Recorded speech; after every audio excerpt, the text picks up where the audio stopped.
The enemy doesn't care about children. He shelters behind little girls. Using Palestinian civilians as human shields is a common tactic employed by Hamas terrorists when launching rocket attacks against Israelis. I saw around 200 children, and behind these children I saw 3 men, terrorists, put a Qassam launcher and launch a Qassam. The dilemma that I had as a commander, the only gun that could be effective to this range is a machine gun, and it's not accurate. Should Major Roei Levy have ordered his soldiers to fire their machine guns and risk killing Palestinian children, or hold their fire and allow terrorists to send rockets into Sderot, possibly killing Israeli children? The end of the story is that I didn't pull the trigger. They launched the Qassam. Was it a right thing to do?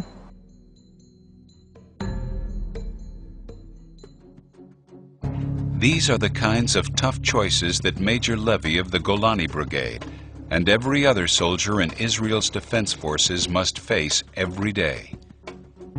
The moral dilemma of whether to shoot or not intensified when Israel launched Operation Cast Lead into Gaza last year, after suffering through years of deadly suicide bombings and rocket attacks from Hamas.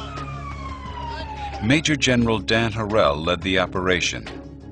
You are being shot at from every mosque minaret, every corner on the street, from backyards of houses, from schools. They use the civilian population as human shield.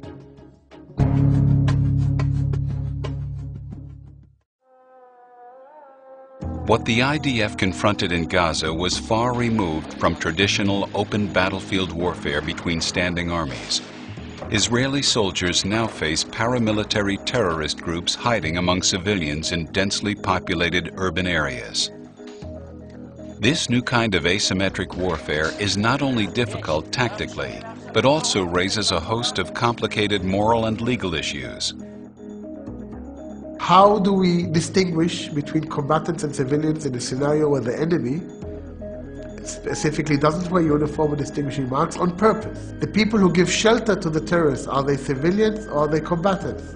What are the rules we need to give our soldiers to allow them to be able to survive and practice humanity and morality in this type of battlefield? The IDF addressed these difficult questions by implementing a complex system of checks and balances that influences every decision a soldier makes in the field. Yonatan is a pilot with the Israeli Air Force.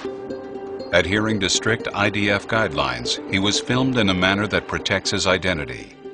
I would receive a target and they would say, okay, you can bomb this, you are good to go. And if I would stall for a minute, the authorization is gone. You need to attack within a minute, and you need to notify headquarters again 30 seconds before you release the bomb, and then again 10 seconds, because someone has to visually look at the target and be able to say the target is civilian-free. Most of the sorties that I flew in Cast Lead, 10 seconds to bomb release, I was cancelled. Because someone saw civilians passing by.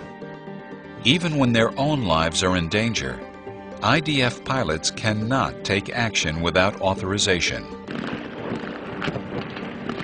You fly over Gaza, you see someone shooting at you. You can see the bullets flying up. You still do not have the authority to shoot back. This is frustrating, because what else do you need? This is a smoking gun. But it is true that I can't know if this smoking gun is standing in a kindergarten. I have no way of knowing. During the Gaza operation, extraordinary efforts were also made to separate ordinary Palestinians from terrorists. We actually phoned people at home. 250,000 phone calls were made. Leave your home and move west. Radio stations called them to leave the area of the fighting. Thousands on thousands of pamphlets were spread over the Gaza Strip. And the fact that 800 out of the 1,162 casualties we know of in CAS-led operation were terrorists, I think speaks for itself. Of course, mistakes do happen. It happened, and we will do research and study and punish. If one of my soldiers will commit a crime, he will go to a trial. I will make sure that he will go to a trial. I don't need no Gotham report and whatever. I will do it myself because I believe that we need to be moral and to sleep. At night, it's 3 years in the army, but it's whole life that I will have to deal with something I've done. Israeli soldiers carry their moral compass with pride, despite the terrible life or death decisions they face on a daily basis. It is an impossible choice, I think. If you ask a mother of an infantry soldier that was killed because we couldn't give the response quickly enough, it wasn't worth it. But I think in a bigger view, we really did everything in our power to make sure that only those that we wanted to harm were harmed. It brings me peace. When I look back in the history of other militaries, other countries, the easiest thing to do and what they have done is to wipe the enemy out. That's it. But we are different. We are totally different.